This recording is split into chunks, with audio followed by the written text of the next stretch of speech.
Hare Krishna. So today we are in chapter 5, right? So all ready for chapter 5. So what are we going to read here? What are we going to learn here? Before that, let's start off with Mangalacharan, right? Hare Krishna. Om Namo Bhagavate Vasudevaya. Om Namo Bhagavate Vasudevaya. Om Namo Bhagavate Vasudevaya. Hare Krishna. Om Ajnanatimirandasya Jnananjalachalakaya Chakshurunmilitam Yena Tasmai Shri Guruve Namaha. Shri Chaitanya Manobishtam Stapitam Yena Bhutale Swayam Rupa Kadamaya Dadati Swapadatikam. He Krishna Karuna Sindhu Dinabandho Jagatpate Upeshu Gopika Kanta Radha Kanta Namastute Tapta Kanchana Gaurangi Radhe Vrindavaneshwari Vishabhanusute Devi Pranamani Haripriye Pancha Kalpadarubhyascha Kripa Sindhubhya Evacha Patitana Pavanebhyo Vaishnavebhyo Namo Namaha Shri Krishna Chaitanya Prabhu Nityananda Shri Advaita Gadadara Shri Vatsadi Gaura Bhakta Vrinda Hare Krishna Krishna Krishna Hare Hare Hare Rama Rama Rama Hare Hare Hare Krishna Krishna Krishna Hare Hare Hare Rama Rama Rama Hare Hare Hare Krishna Krishna Krishna Hare Hare Hare Rama Rama Rama Hare Hare. So Hare Krishna devotees, as I said, today we are having our 5th chapter. It's a very interesting chapter, and what's special is, it's again going to talk about karma, right? So you have seen karma earlier, prior to this. So which chapter did you see karma? Can anyone guess which chapter you all saw karma yoga? Third. Sorry? Yes, chapter 3. Third. Yeah. And thanks, Vaibhav. So we are repeating again karma. Why is it repeated again? So action is Krishna conscious. The difference. So what is the actual difference? We will see here. And why is karma repeated again? Because I think people like us, we are so much into karma, right, in our activities, daily duty, that we really do not know what is important for us. Doing our day-to-day work, is that important? Is Krishna conscious important? Where do we have time, right? We have a lot of confusion in this area.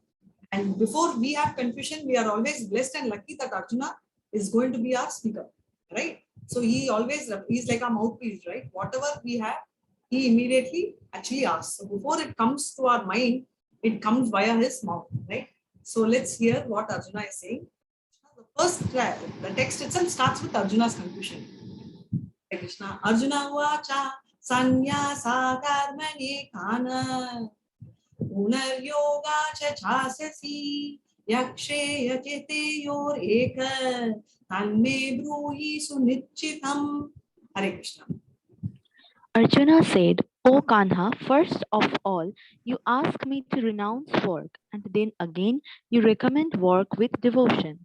Now, will you kindly tell me definitely which one of the two is more beneficial? Hare Krishna. So now his confusion starts, right? So he's telling that initially, Krishna told renounce work. Okay. So according to Arjuna, renounce work means don't do anything. Like for us also, we understand, no, don't work. Don't renounce work means what? We will drop our books, bags, studies, work, whatever we are doing, right? Middle of something, we will leave everything and run away. That is what is our understanding of renounce work, just as how Arjuna understands. Now work with devotion. Work, see now you're talking about renouncing work and work with, it's very conflicting, right? And he was, there are enough conflicts which come in every chapter. So he says that, please tell me, there are two options, right? See, both you are telling, one can renounce work and become a sannyasi, right? We are not talking about Nityachara who's a pretender. We're talking about very genuine sannyasi. Is that person very genuine? Because we see a lot of them who do, the sannyasism sincerely and successful. So is that renunciation good? Or should someone work in Krishna conscious, right? So which one is better? Like, should you, go study, go get married, be a grasta? Which one is important is what he's asking. Why is Arjuna misunderstanding, right? Krishna has been explaining so well in chapter 2 and 3. Oh, and chapter after chapter, Arjuna's doubts are getting cleared, but also Arjuna's doubts are increasing, right? So besides getting cleared, it's also mounting up. So let's see what are all the cause for Arjuna's confusion, right? So, and what is the answer Krishna is going to get? So basically a broad outline as to devotional service is better than dice speculation. So let's see what is all about. So in second chapter, between 11 and 30, we saw knowledge of the soul, right? Krishna is clearly explaining the knowledge of the soul. So soul is important. I am not the body, I am the soul. And soul cannot be cut, cannot be withered. We've seen everything, including the size of the soul, which is very tiny, right? 1 by 10,000 on the tip of the hair, right? Now the next thing which they're talking about is prescribed duty. Arjuna is explaining what is the prescribed duty. So in 31 to 37, what is the prescribed duty is explaining. He is talking about a lot of prescribed duties. What you should do is whatever is assigned. Like we saw the four varnas, right? Brahmana, Kshatriya, Vaishya, and Sudra. So whatever you have been given based on your nature, right? You should actually follow, and instead of jumping. We saw, right? That is why he is telling, don't be a Mityachara, don't be a pretender. And what is happening because of the modes of nature, which is mode of goodness, mode of passion, and mode of ignorance, the soul gets entangled into the day-to-day activities. We see, we go, we work, we get money, we buy things, we do, right? We go on and on. And later, what happens? You're totally not having any link to devotion at all. What is devotion? Oh my God, I just don't have time, right? A very common thing, right? And so how can we disentangle ourselves? We're already entangled, and how can we disentangle ourselves? The only way to disentangle ourselves, that means get rid of this attachment or tie with the fruitive activity, is only via devotional service, which he very clearly explains, including the qualities of Siddha. Now the third chapter, 17 and 18, Krishna is telling, if somebody, right, if you have someone who's very intelligent, very realized, right, who's very knowledgeable, who understands Krishna, need not work because no duty is required. There's no duty at all. You need not do anything. So this particular 17 and 18 thing confuses Arjuna, because Krishna is telling do duty, right? In third chapter, he's telling don't do duty. There's no duty at all. And then he also follows by two examples of our Janaka Maharaj, and who's the second example? Afternoon time, if I'm alone talking, you all will be sleeping. So who's the next example? Besides Janaka Maharaj, he quoted one more example. So who is that? That's right. So Krishna himself, Hare Krishna. So Krishna is the next example who is involved here, right? So this is one thing which he says, right? So the next example is he quotes himself and says that for somebody who's there, they don't have to do the duty, but it is important because they are going to be leading by an example, right? We saw that. Yad yad acharati shesas tattat evetano juna. Sayat pramanam kurte lokastad anuvartate. That means the whole loka will be following you, right? You'll be a role model.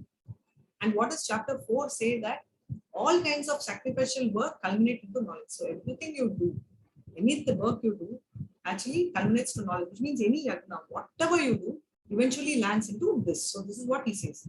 So he thinks, okay, all yagna, all sacrifices of Krishna, and therefore, okay, fine. And he is now pretty confused, right? You have two options: road taken, road not taken. Road taken is okay, you have to work with devotion. Road not taken again is sannyasi. So which one is both, right? Is the confusion just slowly building up? And finally, in chapter 4, he's saying, get up and fight, even more conflict, right? So every moment, it's too confusing, right? So he wants to know whether he should renounce or work. So according to Arjuna, renouncing means pack the bag and leave. That's his only understanding of renunciation. Though technically that also means renunciation. So he wants to know what is Krishna trying to tell. So now Krishna, imagine Arjuna spoke so much in fact, first text itself, na? So he doesn't want to give scope for Arjuna to continue text after text to keep reading. So immediately he clears this doubt. So what does he say? Krishna, let's see. Shri Bhagavan Uvacha Sanyaso Karma Yogacha Shreya Sarkaravyugo Tayostu Karma Sanyasa Karma Yogo Vichintyate. Hare Krishna. The personality of God had replied, the renunciation of work and work in devotion are both good for liberation. But of the two, work in devotional service is better than inaction of work. Hare Krishna. So very very clearly saying of the two, right? Renunciation of work and devotion, both are good for liberation. But of the two, right? Because he's telling that, okay, two options are there. Yes, genuinely someone wants to think only about Krishna and tell, yes, come, wants to reach Krishna. That is also correct, right? It's not wrong. And the other one, but he's telling of the second option, which is work and devotion. He's telling work and devotion, both are good for liberation because both of them aim at reaching Krishna, right? So there will be lot of youngsters who will tell, okay, I don't want, I genuinely want to become sannyasi. He says, okay, welcome, it's not wrong.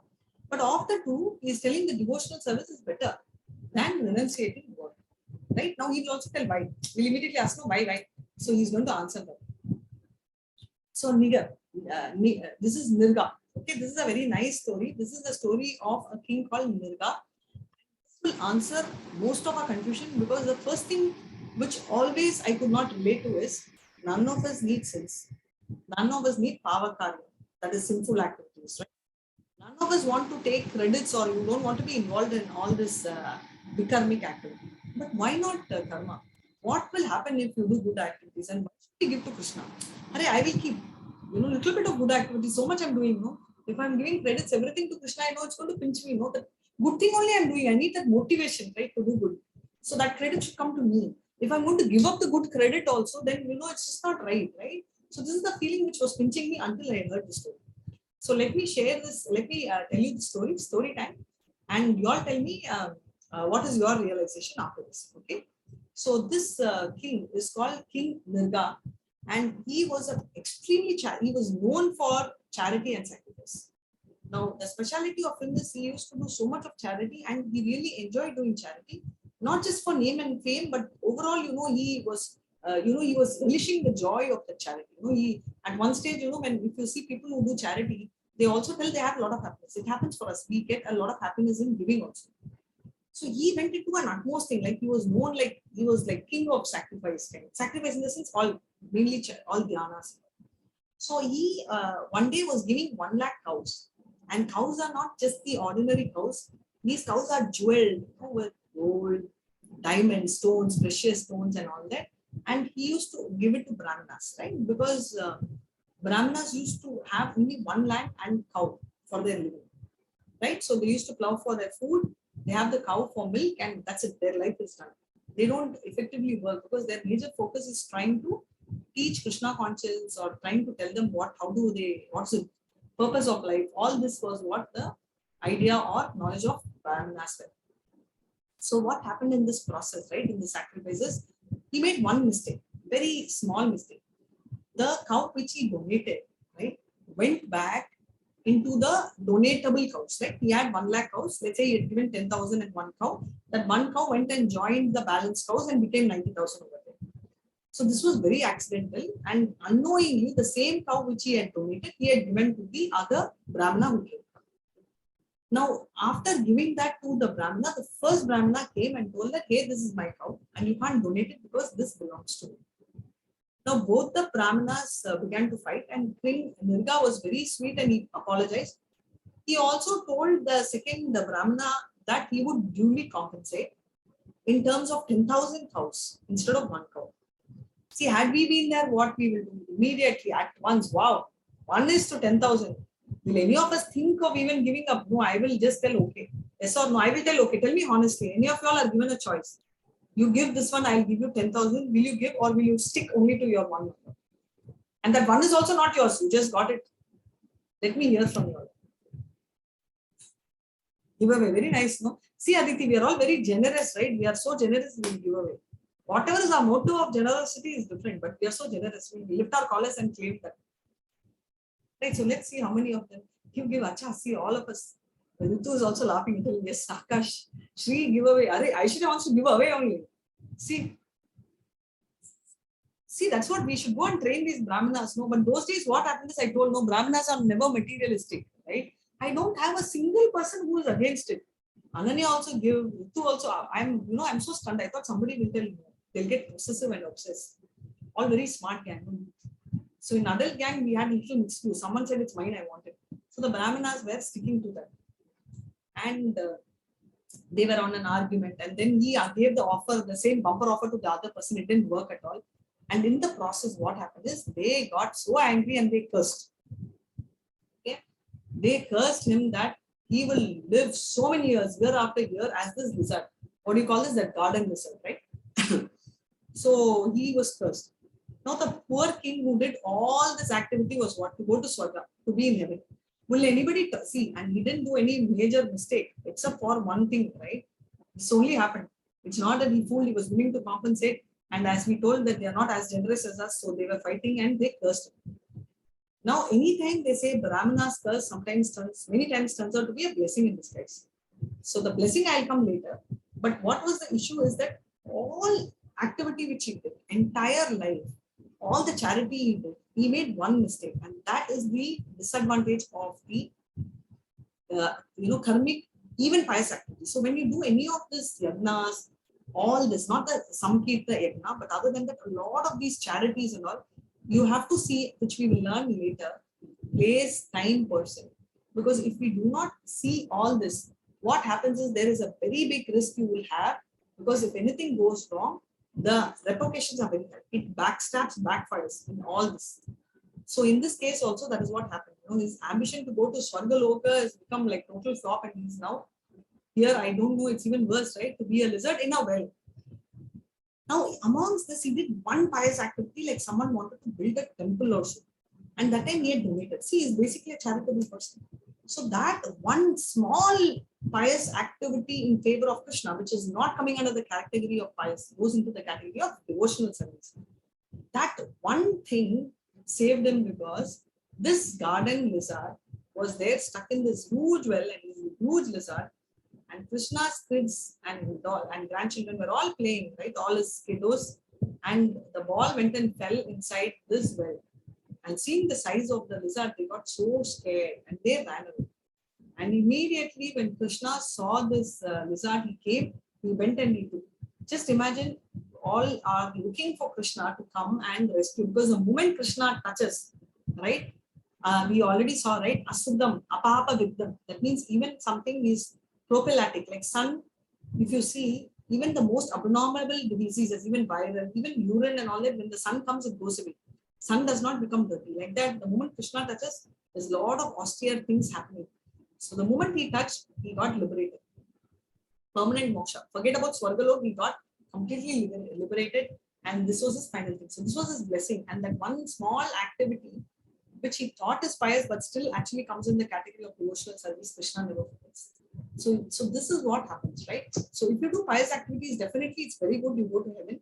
But the pious activity, if you do it through Krishna, it becomes devotional act, right? So it's like double promotion with the protection, safer side, like completely secured. Right? So this is what it is. I hope you enjoyed this story, because this actually answered my question, because for a long time I was very confused. I could not relate why, what is wrong in pious activities? Why is pious activities, why should it be given to Krishna? Not that we have a problem with Krishna, but why can't we take credit? Because we want something to be, we are generous to give house, but we want at least to retain the piousness of the activity, right? So this has always been honestly in my mind too since then, and that got resolved. So now let's move on to the next topic. So before we do this, second chapter, third chapter, fourth chapter, talks about a lot of this topic, but there is no clarity on what renunciation actually means, which actually is trying to bring in here, right? Hare Krishna. Rapechi kataya buddhya hari sambandhi vastuno mumo mubiyu parityago vairagya palguhatyate. Hare Krishna.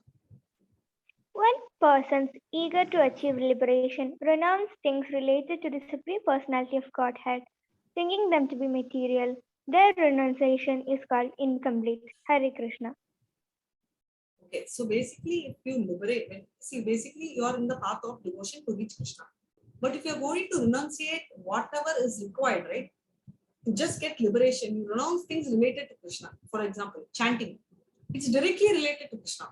Offering prasad or teeth for, which we call charanamrita for Krishna, is directly related to Krishna. If you're going to renounce that, if you think that is material, right, then your renunciation is totally incomplete. Why? Because you're giving up on Krishna's things and it's spiritual, right? And you are giving it up because you think it is material. That means there is a fault in the way you're thinking. The very first stage itself is flawed. right? So that you should not do. So this is what he is saying. So the next thing, what is he talking about? We'll move on to 5.3, where he is going to compare and give a lot of comparison in context between Karma Yoga or Karma Sannyasa. Right? So let's hear this from Krishna itself. Jiyo sa nitya sannyase yonadveno kai nati nirvandvo hi mahabaho sukha bandha pramukhyate. Hare Krishna. One who neither hates nor desires the fruits of his activities is none to be always renounced. Such a person, liberated from all dualities, easily overcomes material bondage and is completely liberated. O mighty armed Arjuna. Hare Krishna. Hare Krishna. So he says, one who neither hates nor desires the fruits of that. Oh my God, very difficult combination. For us and all, it's like hatred is our lifeline, desire is our breathline, whatever you call it, right? So these are soulmates, right? Hatred and desire will be inside our soul. This is the language we use. So he's saying when the fruits of the activities come, whatever is the repercussion, whatever be the thing, you should not hate it. At the same time, you should not have desire also, right? So that person, basically dualities. What do you call as dualities? We say heat and cold. All these are called dualities. If you notice, we will see this in chapter 2 also, right? Chapter 2, Krishna in fact explains this. Karpanya dosho prahatasvabhava prichami tvam dharma sambhuda teja yakchema shvam nichitam muhitan me shishya teshabhimam pramannam. So what is he telling? This first Arjuna is surrendering, right there, telling that I am so confused. I don't know what to do. Please, advise me. Right? So immediately after Arjuna surrenders to Krishna, Krishna's first advice in 2.14 itself, he explains, Matra spashtastu kaunteya sitoshti sika dukkadaha agama payino nityas samstiga shashvata bharata. Hare Krishna. So what is he saying? Tolerate. Right?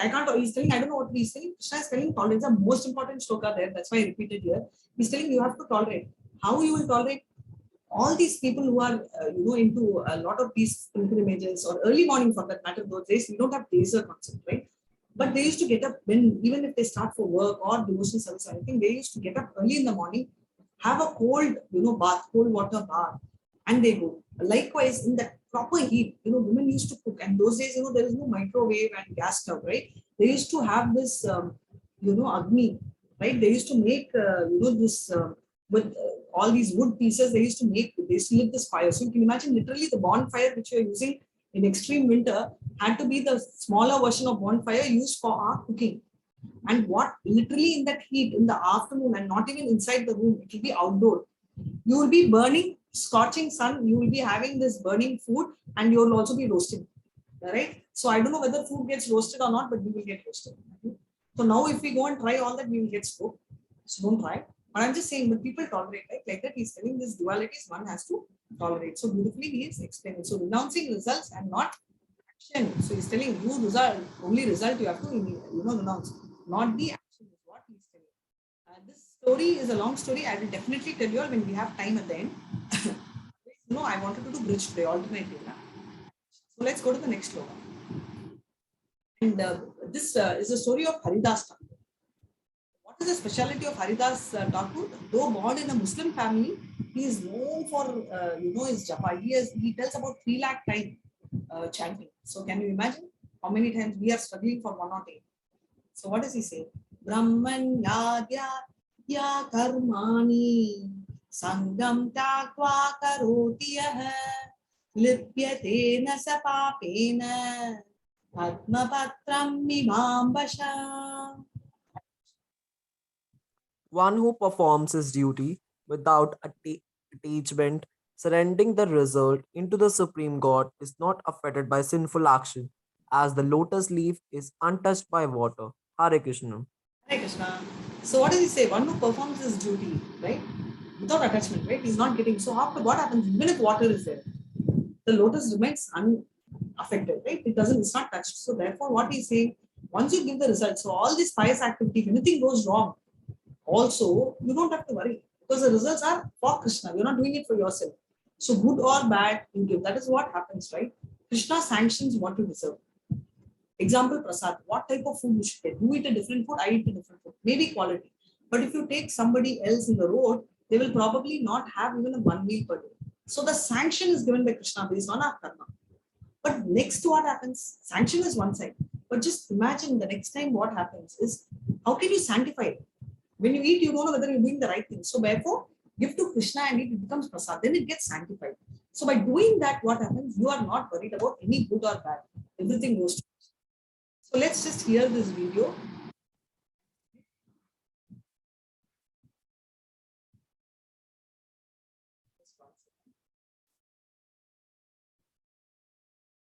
Just trying to share the song.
So what do you see here is, can you see people are enjoying, they are relishing.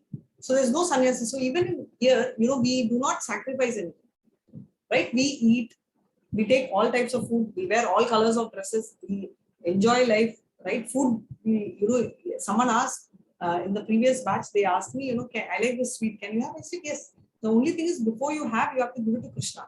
And also I always tell the biggest advantage is Krishna does not eat, right? So you have that big advantage. So that is one thing. Right? So let's hear from what goes on still further on the discussion. So 5.18. Vidya Vinaya Sampanne Gramine Savi Astini Suni Chaiva Svapa Kecha Pandita Samahadarshina. Hare Krishna. The humble say, by virtue of true knowledge, sees with equal vision a learned and general Brahmana, a cow, an elephant, a dog, and a dog eater, outcast. Hare Krishna. Hare Krishna. So the humble sage, right? What does he say? This is what we remember. The second chapter we saw Siddhadir Muni. We will hear the same name called Mahabharata, Mahabhavata, lot of other terms will come. Uttamadhikari, highest pure devotee. All this refers to the same sage who will see everything with equal vision, right? He will not differentiate between a Brahmana, a cow, elephant, and dog, and a dog eater, right? He will not just notice at all. So that is his specialty. So this is what he actually says, right? So this is what is his specialty, which brings a very important point. So do I have any pet lovers in this group? A very important take home. Any pet lovers in this group? Nobody likes pets here. Thanks. Okay, Aditi. So it's a very important thing which you all should know this, because this is why I tell you should read Shastras, right? Ritu, and you Ritus. So, there is this saying that if you have a cat, right? And a very old saying that if the cat, walks here, there, I don't know where it will walk. If it comes when you go out, it's bad. So a lot of things are there, you know it, right? And I know a person also who says that, in our community, and don't ask me which community, so I don't know, religion, we're not supposed to touch dogs. And if we touch dog also, we have to take a bath. But incidentally, we have a dog in our relative place, and they are so nice, they make the dog vegetarian.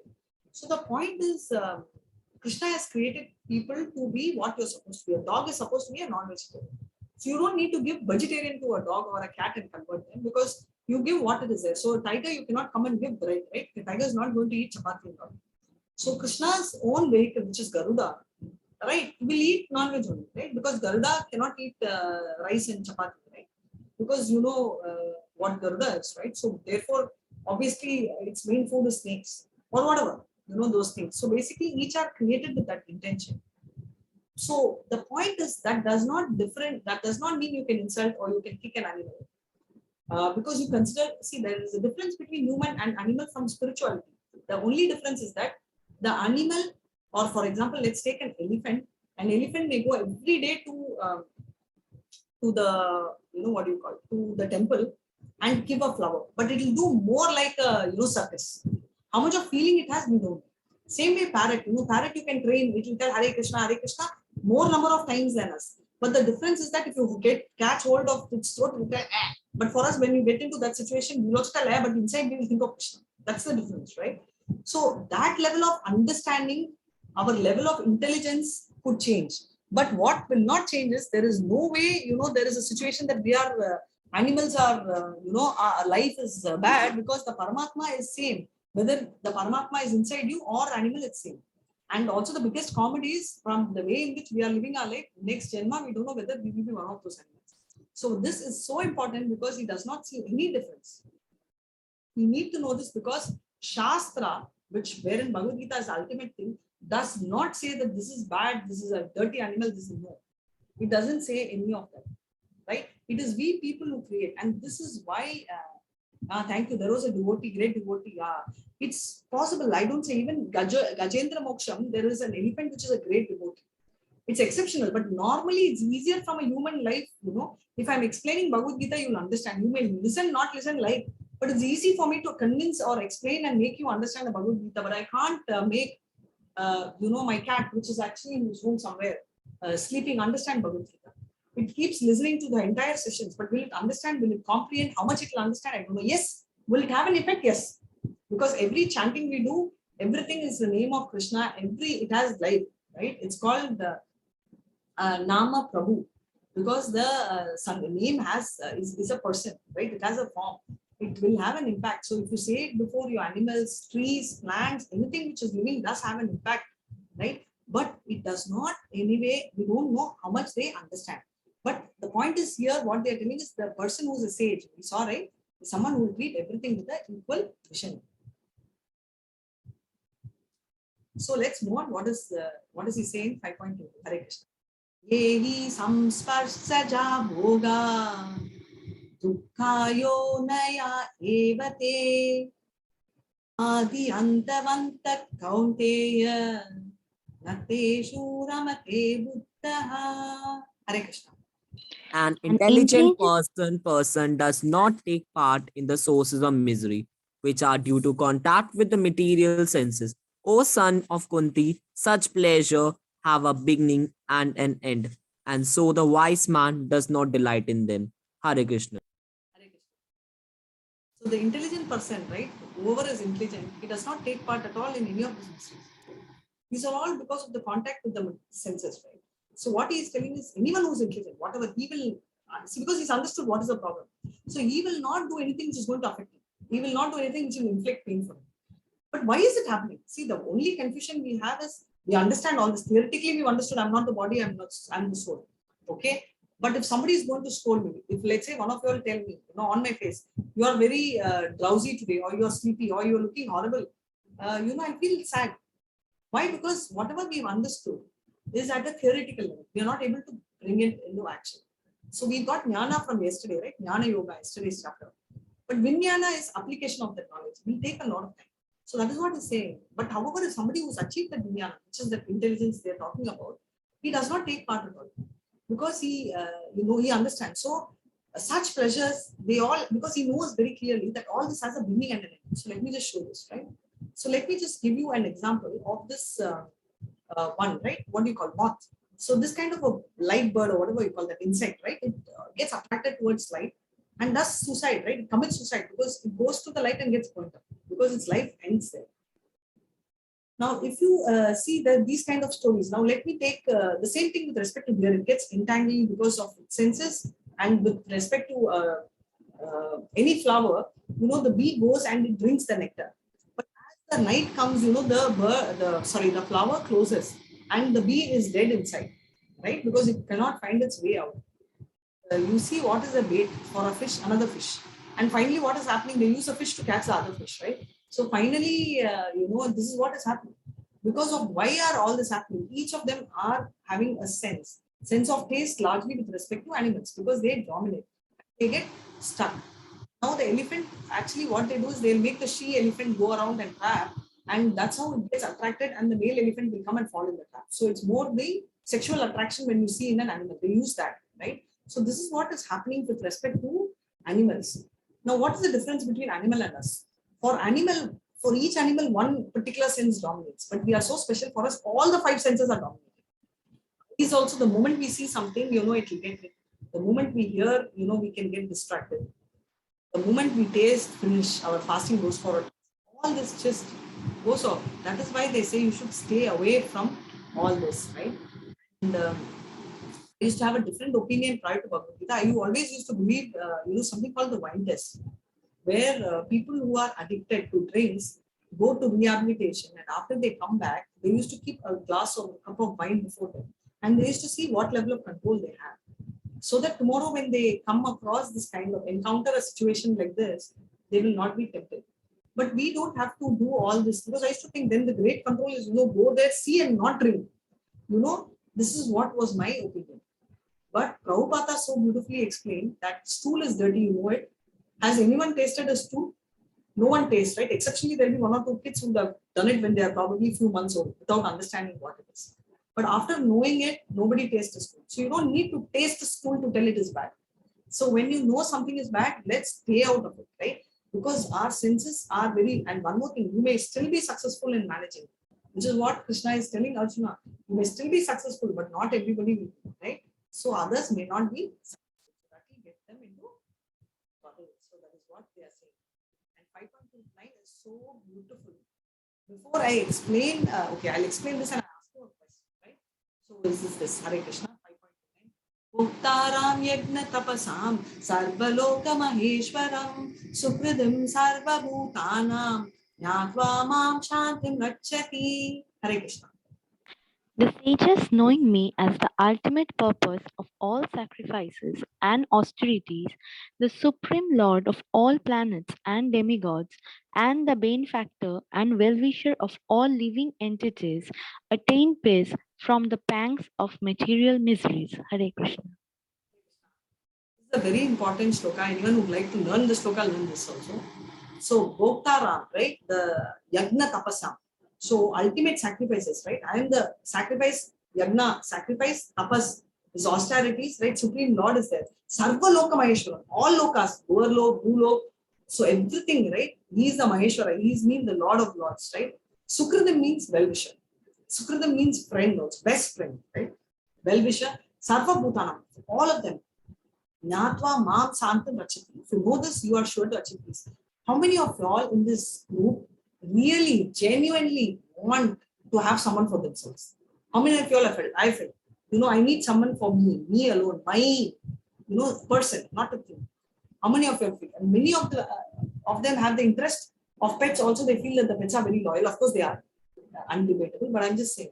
So, how many of y'all really feel that they need someone? I think nobody needs someone for themselves. They're all very independent, self-made. I do. Thank you, Mr. Hare Krishna, because I do.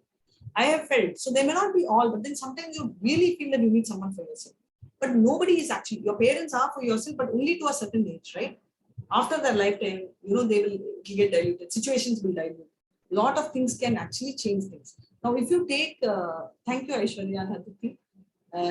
Likewise in my case. Now, if you talk about spouse, we really don't know what's going to happen. Forget about divorce. I'm not even getting into separation or divorce. Even death could be a reason for separation, right? So all this, there is no guarantee. The only person who's with us ever, Janma after Janma, is our Krishna. How? He is like Paramatma in the heart, witnessing us. Now let's assume that we do good and go to Swargaloka, Punya. There also he is come. Let's say that we are doing Papa and we are born as an insect, even in the stool. There also Paramatma is there. So how much can someone do, right? Will anyone be willing to do so much? Not even family can do, right? So that's the specialty of Krishna. And if someone understands this, they say that is the greatest bliss formula. So now this chapter, starts off, it's over, but there's a small continuity of the chapter, which I'll tell you after this chapter. This chapter talks about sannyasi or karma yoga, right? So it very clearly says what should we do, whether Krishna is telling in 5.1, this is a confusion of Arjuna. Karma yoga is superior to sannyasa, is what 5.2 to 6 Krishna is explaining. Karma yoga, vashishyate. Why? Because it's easier, right? Nishkarma, free from bondage. So therefore, do everything without expecting results. Don't expect results, just do your duty. How do you get liberation? We told, right? Peace formula, right? You focus on your Krishna and do your activities for him, and therefore you will get peace, right? And give the results to him by Nishkama Karma. Now, all this is fine, right? All this gives solution. Okay, I'm happy. But we I always tell one thing, road not taken. That is the most important road. Why? Because road not taken becomes important because we always want to know how you can tell, right? Some of us will have this doubt. Okay, I agree. Whatever you're telling, I agree to you. But some part of my heart tells maybe I can do sannyasi. How can you, Krishna, tell me that I can't do sannyasi? Arjuna didn't ask, but I'm just saying, right? There will be one of us who will tell this. And Krishna doesn't leave there's always a plan A and a plan B. Krishna has plan A, plan B, plan C, plan D, and also if this doesn't work, he is giving another option, right? So he says, Arjuna, in case you want to do sannyasi, anybody wants to do sannyasi, by the way, I didn't ask. Is there anyone who's interested in sannyasi in this group? Not me, but if any of you all are interested, you can type in the chat. Again, there is no right answer. If there is anyone, no, Aditi, I thought, okay, you also don't want. So let's see, anyone among the boys, free life, enjoy. Not the latest sannyasi, you're genuine, not the Nityadhara sannyasi. Oh, that's so nice, Ritu. Hare Krishna. So, sannyasi means what I'm telling you is, first let me explain sannyasism. Sannyasi means you will go to a forest. Okay, you're going to have an explanation of sannyasism. So now, whatever is in your mind, just hold it tight. Tomorrow is going to be Ashtanga Yoga, which is going to talk about how should you follow sannyasa, because we've not really read it so far. So we know a little bit of it. And now somewhere our mind will tell, can I do it? Can I not do it? Should we do it? Should we not do it? All this will come. So let's wait and tell, and come across situations where what is sannyasism. That's very important for us to understand, right? So now 2 minutes for your question. Otherwise, we have some time for bridge. Session is small, right? So we can do a bridge presentation. I'm planning to do yesterday's bridge basically because I think we will cover what's called knowledge. What is knowledge? So any questions you all can type. Otherwise, let me move on to the bridge course.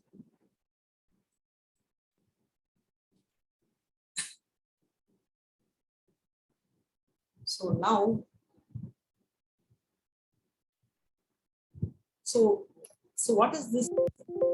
Starts with this gaining knowledge. I was wondering why it did not do any gaining knowledge. So what are we talking about in terms of knowledge?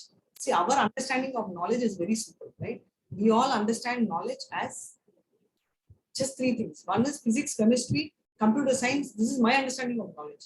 So let's watch and see what this knowledge they're talking about and with respect to what. So what is gaining knowledge means? So what is epistemology? The branch of philosophy concerned with nature and origin of knowledge. So basically knowledge, we understand the origin of knowledge, right? It asks the question, how do we know what we know? I know something, but where do I get this from? That is epistemology. And there are two processes. One is called the ascending order. That is, we have what's called the bottom-up approach, which we use, right? So which means pratyaksha or anuman praman. So these are two categories we'll see in here. And descending processes, which is called the sabda praman, right? So that also we'll see one after the other. So these are the three ways of acquiring knowledge. So let's do. So the first one is pratyaksha praman, which means seeing is believing. What I see is what I believe. I see so many of you all here, I believe. Of this, only if I see the person's face, okay, I will know that this person is existing. Other than that, all those people who have covered by mind, for example, I have not seen Aditi's face.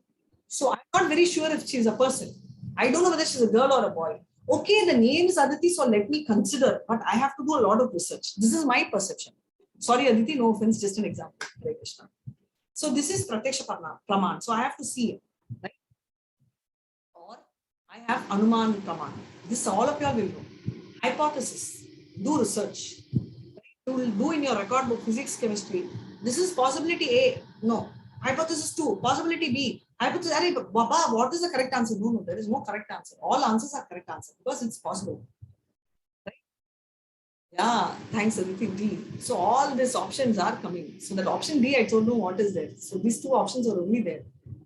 Now, what is the third thing? So all these are so confusing. Option D also you're taking. Okay. So that is also gone. I didn't know.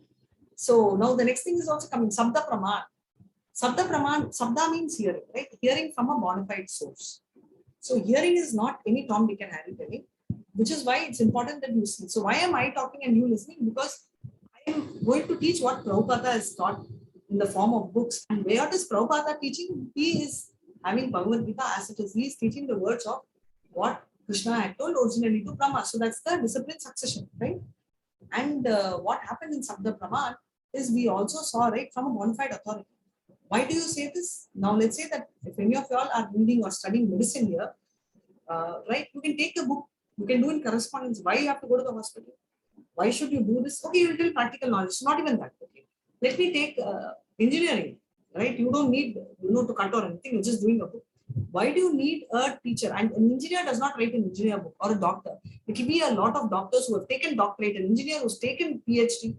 Right, so a person who is authorized. It's just not that having a knowledge. So a doctor cannot or an engineer cannot give a degree, even though he may be very intelligent. He has to have a bona fide thing, right? A college, authority, a university. That is what they are talking about. Right? So Pratyaksha Praman. Seeing, believing. If seeing is believing, we cannot acquire absolute knowledge through material senses. Why? Because our material senses are having four defects. So let's see what are these four defects. Imperfect senses, we will discuss again each of it in detail. To be illusion, tendency to commit mistakes, cheating propensity. So what are each of that? Let's see. Imperfect senses, let's say our eyes. So our eyes are actually blind beyond the range of 4,000 Armstrong to 7,000 Armstrong. Right? So you can only see that. And between 20 hertz and 20 kilohertz, ears are also gone. So it seems the ear, we should try this, cannot distinguish the hissing of a cooker and a train. Happens. Okay. But this one, all of you would have understood. Eating an orange after sweet sugar gives a sour taste, and eating orange after lemon gives a sweet taste, right? Maybe you can try if you've not had, but sometimes we used to have it, right? When you have something sweet and you want to have something sweet again, we tell let's have something spicy, right? We have seen through experience. Now, for all those who know swimming will know this. Tendency to be illusions in terms of the skin. If you are in the pool, when the climate is extremely cold around, you'll feel the water is amazing, pleasant, warm, and I really relish, especially if it's all cold and raining, go under the water, don't step out. After you come, you will shiver, but then inside the water. Hot sunny day, you just want to just jump in, right? Whether you're on your track, whether you're salwar or whether you're in a complete suit, you just wait for the chance to jump into the water. Why? Because the same water touched with warm hands appear cool and touched with cold hands appear warm.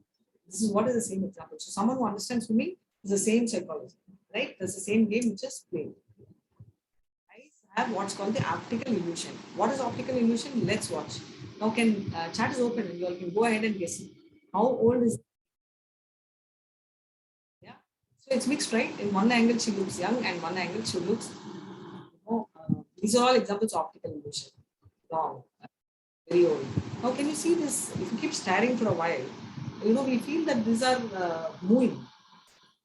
They're not actually moving, right? It disturbs the eye. Now, this is a question for you. Which circle is big, the one in the left or in the right? Yeah, it's wavelength, that's true. So, which one is the bigger circle, the one in the left or one in the right? So, see, the little optical illusion, my eyes are straining. Let me see the answer. Left or right? Fast. Left, okay. Thanks, Lisa. Aishwarya, they're saying, okay. Hare Krishna. So some say right, some so. Actually, which one seems like big? The one in the left seems big, right? But actually speaking, both are same. But then this is an optical illusion. So if you're using your intelligence, you will tell it's equal. But if you're actually using your eye, you will tell left is big. Now, if you see, this is a scriptural painting. You can see whom you can see, you all. You also can parallelly see an elderly man and a young lady, right? So all this is also using. So can you see this whole mountain? It's actually a mountain, but in one angle, it's like the mountain. This is something which all of you would have experienced when you go on a holiday. It's like a person sleeping and the nose projecting this side, mouth. Optical illusion. Even what we see in the moon, right? We see rabbit, we see all of it. We also see, sometimes people say that they see people whom they've lost. A lot of this fits into the optical illusion. Now, do not use your brain and just use your eyes and tell me how many legs this elephant has got. Do not use your brain, because if you use your brain, we will be talking then. Yeah, true, Aishwarya. Because of nearby circles, the left looks true. That's why you should not lose intelligence, especially the clouds. Yeah. Yeah, 5. Aditi, I'm so happy you all openly admitted it looks like 5 legs. Right? So it's so many, and someone told it looks like 8 legs. So whatever be the number, I'm not questioning or disputing. So there are multiple answers, and all of you girls are uniformly saying the same. Our boys, I don't know what's happening. No, are these are the horizontal lines parallel or are they sloping? Parallel or sloping? Because intelligence will say parallel, but actually, if you see, I said eyes, they look square. This fellow is shaking it. So much it is shaking. Can you, believe? Yeah, they look slopy, right? Yeah. So this is optical illusion. So this man looks like, the net itself is holding and shaking. And have you seen a lot of optical illusions which we do? When you travel or when you see Taj Mahal, I did that in Mayapur also. You hold the tip of the Taj Mahal and put your face as if, your hand is only holding and your Taj Mahal is right on your hand. We've done all that, right? So tendency will come in of mistakes, right? So thank you. So what is this? There is, for all those who learn typing or who heard, there is something called E and OA. E and OE. It means errors and omissions exempted. Because today we have computer where you can hit the backstab. Those days they never had, and therefore they need to use a typewriter. And there they can't, they have to use a whitener and write, and therefore they write that errors and omissions exempted. Right? So because there's a tendency to commit mistake, it's human. And stars were considered pinpricks on crystal growth. So this was the case, right? Stars were very tiny. Earlier, electricity and heat were also considered fluids. Brain was thought as in cooling an organ to cool blood. Can you believe? Sounds foolish, but it's true. Cheating propensity is very high. Naturally, we love to cheat people. Any specific intention, but then that's been in our bloodline, right? So what we do. So this is on man fraud. So after many years, you can even Google this up. 1912 connected spoke about remnants of all this, and later they found out that human skull which they found and filled jaw, all this they found. Right? 19. Just please do this, you will understand. Google. So what is Anupama Praman? We saw hypothesis. Someone told D on the knowledge acquired by direct perception. What you see, you don't want to believe. You want to be even more smarter that you perceive. Right? So therefore, I will tell like Ritu, okay, put video. Okay, she puts video. Then I will tell Ritu, I can't trust it. Ritu, show me your ID card. Go on and on. So it may be like this. It may be like that. It may be perfect. But what will happen is, do we have enough time and life left for all this? No time to study on what they've given. Where do we go and do research? For every action opposite gravity means we can drop something. Just imagine in the space we will float. Can we go and jump into the space and see if we are floating? Love, but we don't have so much time. So Sabda Praman means hearing from modified authority. Right? So now let's see what happens. We inhabit a huge universe, right? So let's say that it's a small dot, whatever we are in your, and even if you take it's in Karnataka, because this is from Mangaluru, so we put Karnataka, and Karnataka is one of the many states in India.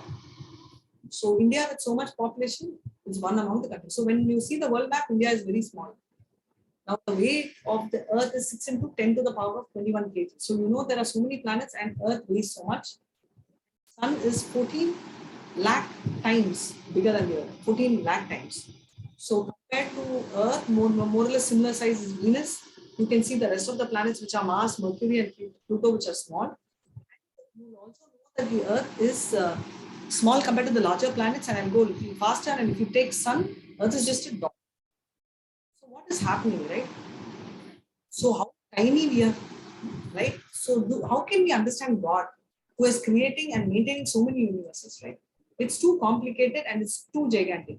All methods of acquiring knowledge can be classified into two, which is called inductive. That is inductive, ascending. You try, you do research, right? Inductive. So which is what I told, bottom up approach. From below you keep doing ascending approach. Little you try. Ascending, which is called the detective technique, which is the Guru Parampara. Can anyone guess who is this person who's sitting in the chair and who's on the floor? You can type in the chat. To learn the truth by accepting an authority and inquiring from him. So Krishna also told, yeah, Tadvidi pradipatena, pradiprashtena sevaya. We saw, right? Humbly, submit to the spiritual master. Anyone can guess? Okay, this is Sukadev Goswami. He told this Maharaj, who's Parikshit Maharaj. Who's Parikshit?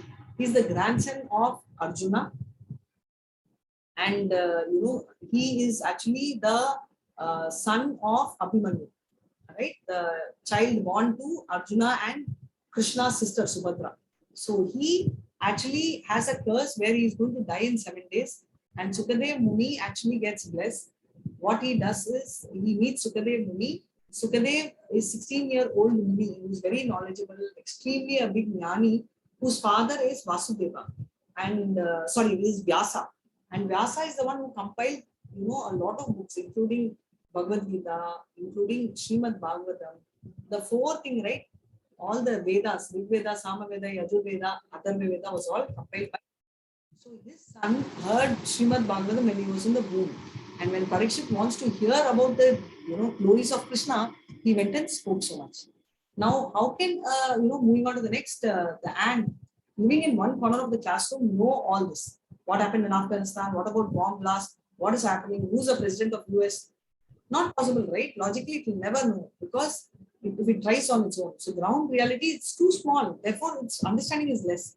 So if we need to understand God, who's so gigantic, then we have no choice to accept the thing. Why? Because we are too small. We saw, right, one dot. Earth itself is one dot. So we have to accept an authority and learn the truth by inquiry. Right? Evam parampara pratam evam rajatna yogitu. So what are they saying? Proper thing. This is what Krishna is telling Brahma. Right? It goes on to that Narada. Then we have Madhavendra Puri. From Madhavendra Puri, from his subordinate to his not subordinate, I would say, Sishya to his Sishya, Chaitanya Mahaprabhu. From that line, comes our Prabhupada. So what are the principles, right? Guru, Sadhu, Shastra. Guru teaching Bhagavad Gita, you need Shastra. There is only Sadhu and Shastras, are scriptures and all, which actually give you proof, right? That this is what it is, right? What is happening in all this?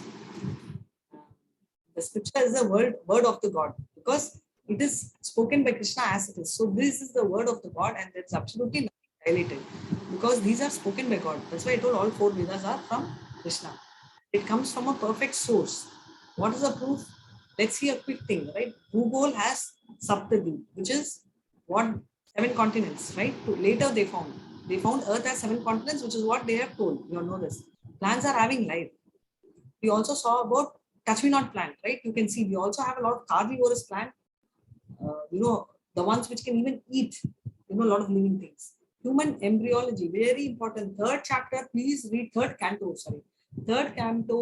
last chapter of Srimad Bhagavatam, teachings of Kapila. It also talks about, this, how it is formed. Please go through.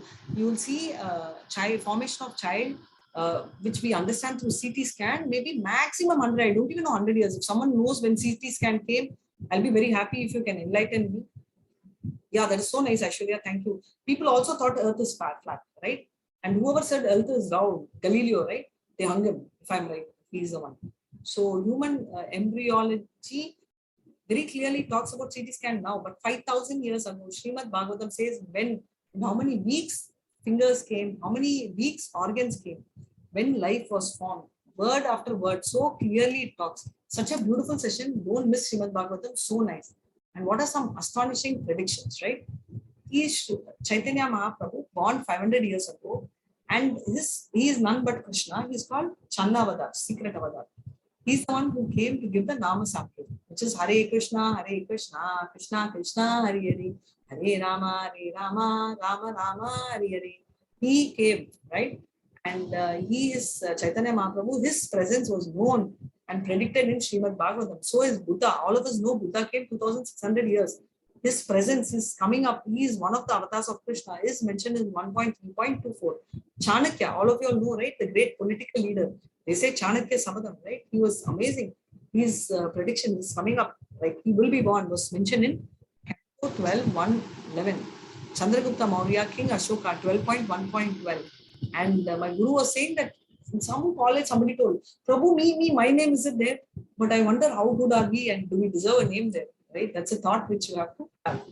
And why different scriptures?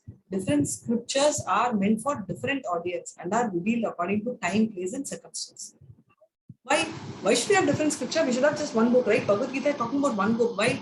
So this one, I found the answer only in this page because my dad used to collect Oxford dictionary, so many.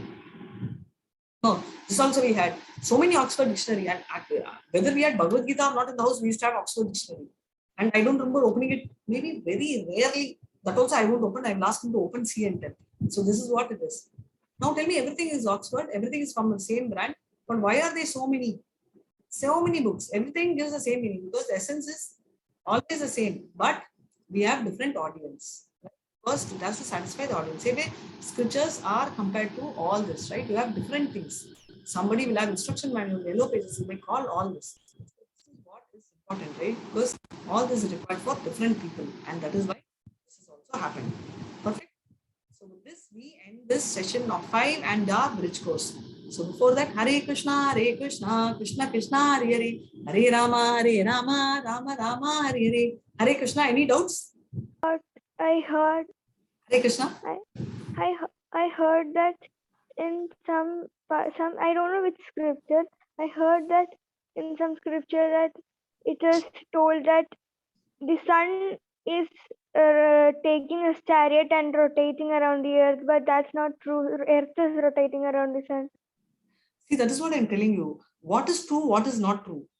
How do you know? We are going by scientists, right? Did we actually go jump and see? I'm just giving an example. I'm not arguing. I'm not telling anything. I don't know this. I don't know that. So we will start seeing in the science and spirituality, it will answer all your questions, right? So all of that we will, because there are a lot of things which people are saying, and we just saw one case also, right?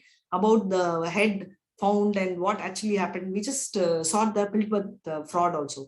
So why am I saying all this is there are a lot of things, whatever the scientists are telling, we are believing because we believe scientists are intelligent.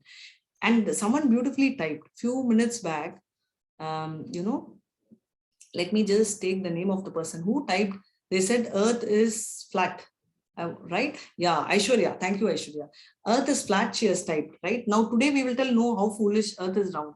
And as I said, Galileo, I think, was hung up because he said that Earth is round. And today you're telling Earth is round. So when he was hung, everybody, including the most intelligent person, including his friends, relatives, could not prove what he said was right. And he was considered, whatever he was considered, he was hung, right? And what today, when we know Earth is round, can you go bring him back to life? And what was the prediction of people who perceived? So can you call us more intelligent or those? So I'm not telling scientists are frauds, but all I'm telling you is scientists may also go wrong, and we can go wrong because scientists are also human, and the chances of the 4 errors are uniform for all.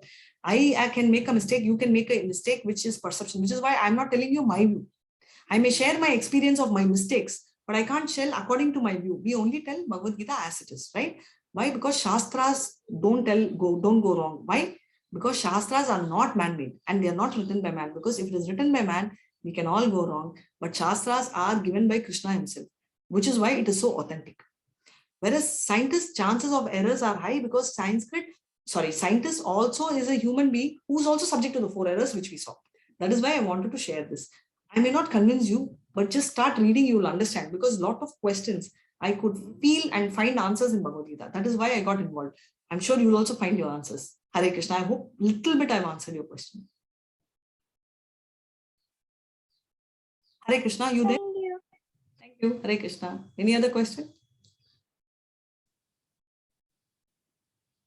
Any other question? If there are no questions, we can end the session and we can chant. Today is the 5th day, 5 into 6. Yeah. What is it? 5 into 6. Max, children. 30. Thank you. 30 times we will chant and we'll end the session, right? Yeah. So let's do that. Hare Krishna. So let's start chanting. Hare Krishna, Krishna Krishna, Hare Hare. Hare Rama, Rama Rama, Hare Hare.